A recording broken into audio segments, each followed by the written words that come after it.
మామూలుగా సినిమాలు అవి చూస్తుంటారా? అంటే అలాంటి తీరుకుంటుందా? నేను ఎమ్మెల్యే కాకముందు చూసేవాడిని, ఎమ్మెల్యే కాకముందు చూసేవాడిని. ఇప్పుడు పూర్తిగా హిందీయా తెలుగు అండి? అట్లేం లేదు, మీలాంటి వాళ్ళు చూసిన తర్వాత బాగుందని చెప్పిన తర్వాత చూసేవాడిని. అవి కూడా మళ్ళీ నాకే ఇచ్చారా బాధ్యత? ఉదాహరణకు నేను మొన్న బాహుబలి చూశాను. చూసారా? ఎందుకంటే బాహుబలి సినిమా ఎట్లుందని కాదు, మన తెలుగు అతను ఒక మంచి ప్రయోగాత్మకంగా మంచి సినిమా తీశాడు. హాయిగా సినిమా చూడడానికి కూడా మీరు వివరణ ఎందుకు ఇవ్వాలి సార్? మీ సినిమాలు చూస్తాను అని నేను చెప్పడం. ఎందుకంటే అక్కడ కూడా ఏమైపోతుందంటే మన తెలుగు కూడా చేశాడు కాబట్టి నేను చూశాను అని ఎక్స్ప్లెయిన్ చేసుకోవాల్సిన పరిస్థితి ఒక రాజకీయ నాయకుడు. ఎందుకంటే రాజకీయ నాయకుడు సినిమాలు చూస్తాడు అంటే అనగానే ఆయన ప్రజాసేవ లేదంటే నేను వాస్తవం కూడా నేను అందుకోసమే చూశాను. అన్ని సినిమాలు చూడను. విశ్వనాథ్ గారి సినిమాలు చూసేవాను నేను. సాగర సంగం కావచ్చు, ఇటువంటి సినిమాలు చాలా చూశాను. సిరిసిరిమువ్వ ఇటువంటి సినిమాలు చూసేవాడిని. మళ్ళీ ఈ మధ్యలో వస్తే కమల్ హాసన్ నాకు ఇంట్రెస్ట్. కమల్ హాసన్ కొన్ని సినిమాలు చూశాను. అవి కూడా ప్రజల టాక్ వచ్చిన తర్వాత బాగుంది అనిపిస్తే నేను చూస్తాను. నేను జనరల్ ఆ రకంగా కొన్ని సినిమాలు చూస్తుంటాను. మీ పిల్లలండి రాజకీయ భవిష్యత్ వాళ్ళకి రాజకీయాలకు సంబంధం లేదు. రాజకీయాలు అంటే వాళ్ళు ఎప్పుడు తెలుసుకునే ప్రయత్నం కూడా చేయరు. వాళ్ళకి తెలుసా అసలు వాళ్ళ నాన్నగారు ఒక ఎమ్మెల్యే తెలిసి ఎక్కడ కనీసం క్లాస్ రూమ్ లో కూడా చెప్పుకోరు. వాళ్ళు చుట్టూ హడావిడి అంటే గన్ మెన్ అవన్నీ చూసి వాళ్ళు క్లాస్ రూమ్ లో కూడా మా నాన్న ఎమ్మెల్యే అని ఎవరికి చెప్పుకోరు. అలాగే మేము వాళ్ళు సింపుల్ గా ఉంటారు, వాళ్ళు సింపుల్ గానే ఉంటారు. ఇద్దరు పిల్లలు కదా సార్ మీకు? మా పాప బాబు.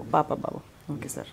But we give it you. ఒకటేంటంటే మీరు నిజంగానే మంచి పొలిటీషియన్, మంచి నాయకులు ఎవరంటే ఇక్కడ మన హైదరాబాద్ పరిధిలో గుర్తుకొచ్చే ఫస్ట్ లిస్ట్లో మీరే ఉంటారు. థ్యాంక్ యూ అండి, థ్యాంక్ యూ కాంప్లిమెంట్. అండ్ తప్పకుండా మరొక సందర్భంలో మీరు అన్నటువంటి ఆ మాటను భవిష్యత్తులో కూడా నిలబెట్టుకునేటువంటి ప్రయత్నం నేను చేస్తాను. నాకు కావాల్సింది అదే. ఈరోజు నా కాన్స్టిట్యున్సీలో కానీ ఎవరైనా కానీ చాలామంది బిల్డర్స్ వాళ్ళందరూ వేరే కాన్స్టిట్యున్సీలలో చెప్తుంటారు వాళ్ళ అసోసియేషన్ మీటింగ్లో, మీ ఎమ్మెల్యే డబ్బులు అడిగాడా, మా ఎమ్మెల్యే అసలు అడగడే. ఆ కాంప్లిమెంట్ నాకు చాలు. ఇప్పుడు మా దగ్గర ప్రెస్ రిపోర్టర్స్ ఉంటారు. నేను 13 సంవత్సరాలైంది. ఏ ఒక్క ప్రెస్ రిపోర్టర్ కూడా లోకల్గా స్టింగర్స్ వాళ్ళ జీతాలు కూడా ఇవ్వరు. ఏ ఒక్కరు కూడా వచ్చి నాకు ఈరోజు కొన్ని డబ్బులు ఇవ్వని ఏ ఒక్క రిపోర్టర్ అడగడు.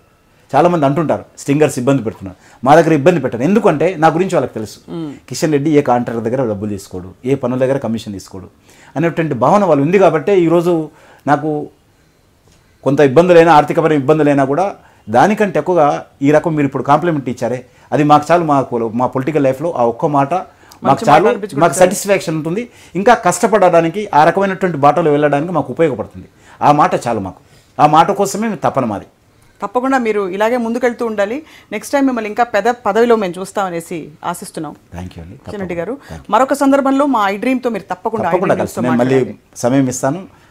మనము ఇవాళ మిమ్మల్ని వదలగొట్టేస్తాం. మీకు ప్రెస్ మీట్కి ఆలస్యం అవుతుంది కాబట్టి. తప్పకుండా. నమస్కారం సార్. Thank you.